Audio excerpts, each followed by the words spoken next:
आपण आपल्या आजूबाजूला बघतो, उंच इमारती, मोठे मोठे पूल. कधी विचार केलाय, हे सगळं इतकं अचूक कसं बनतं?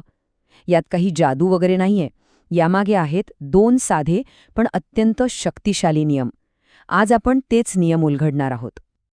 म्हणजे विचार करा ना, एक अख्खं शहर, त्याचा प्रत्येक कोपरा, प्रत्येक रस्ता इतक्या अचूकपणे कसा काय मोजला जातो? हाच तर तो मोठा प्रश्न आहे, नाही का? आणि याच प्रश्नाचं उत्तर आपल्याला मिळतं सर्वेक्षणाच्या शास्त्रामधून. तर या प्रचंड कामातली जी अचूकता आहे ना, त्याचं सगळं रहस्य फक्त दोन सोप्या पण खूप महत्वाच्या तत्वांमध्ये दडलेले आहे. हे नियम काय करतात तर ते चुकांना वाढू देत नाहीत आणि प्रत्येक कामात अचूकतेची एक प्रकारे हमी देतात. चला तर मग बघूया पहिला नियम. हा नियम खरं तर आपल्याला कामाची दिशा दाखवतो, की सुरुवात कुठून आणि कशी करायची. याचा अगदी सोपा अर्थ आहे. आधी मोठं चित्र काढायचं आणि मग त्यात बारकावे भरायचे.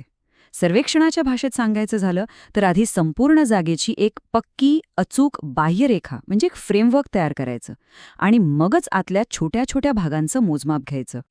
हे बघा, या चित्रात जे बाहेरचे ठिपके दिसतायत ना, त्यांना म्हणतात कंट्रोल स्टेशन्स.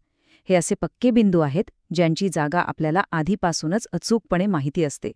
हे सगळे मिळून एक भक्कम चौकट तयार करतात आणि याच चौकटीमुळे आतलं जे काही मोजमाप आपण घेणार आहोत ते जास्त अचूक होतं. पण असा प्रश्न पडू शकतो की हा क्रम इतका महत्वाचा का आहे? म्हणजे आधी मोठं मग लहान का? तर याचं सगळं उत्तर आहे चुका टाळण्यामध्ये. कारण सर्वेक्षणात एक छोटीशी चूकसुद्धा पुढे जाऊन खूप मोठी, भयंकर मोठी होऊ शकते. हे अगदी एखाद्या पझलसारखं आहे बघा.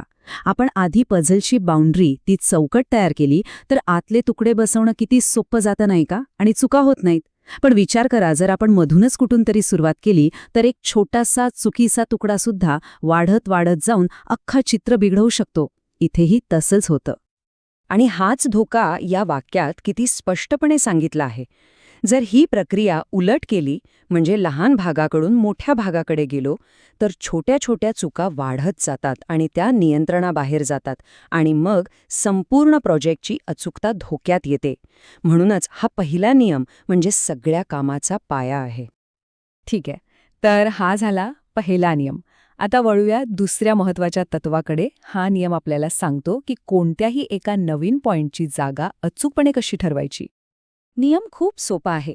जर आपल्याला एखाद्या नवीन बिंदूची, समजा पीची, अचूक जागा ठरवायची असेल, तर आपल्याला कमीत कमी 2 अशा ठिकाणांवरून त्याचं मोजमाप घ्यावं लागेल, ज्यांची जागा आपल्याला आधीपासूनच पक्की माहिती आहे. एकटं मोजमाप कधीच पुरत नाही. पण मग 2च का? एका मोजमापाने का नाही चालणार? हा प्रश्न महत्वाचा आहे. चला, हे एका चित्रातून समजून घेऊया, म्हणजे लगेच लक्षात येईल. हे बघा, इथे आपल्याला पी या नवीन बिंदूची जागा शोधायची आहे. जर आपण फक्त ए या बिंदूपासून पीचं अंतर मोजलं, तर पी त्या अंतराच्या वर्तुळावर किंवा कमानीवर कुठेही असू शकतो. त्याची जागा निश्चित होत नाही.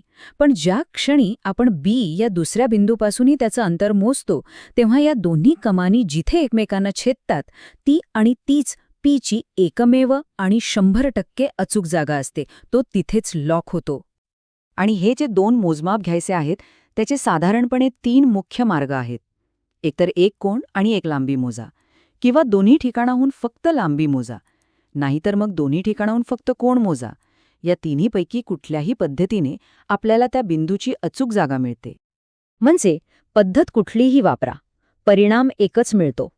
त्या नवीन बिंदूची एक आणि फक्त एकच जागा निश्चित होते. यात कोणतीही शंका किंवा गोंधळ राहत नाही, एकदम पक्की खात्री. तर हे झाले 2 नियम. आता या दोन्ही नियमांना एकत्र आणल्यावर काय होतं ते पाहूया.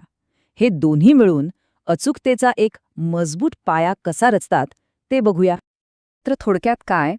हे आहेत ते 2 सोपे नियम. पहिला, आधी मोठं चित्र स्थापित करा, म्हणजे संपूर्ण भागाकडून लहान भागाकडे काम करा. याने काय होतं? चुका वाढत नाहीत, त्या नियंत्रणात राहतात. आणि दुसरा नियम, प्रत्येक तपशील अचूकपणे निश्चित करा, म्हणजे प्रत्येक नवीन बिंदूसाठी कमीत कमी 2 मोजमाप घ्या. बस.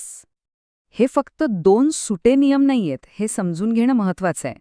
ही एक संपूर्ण सिस्टम आहे, एक प्रणाली आहे.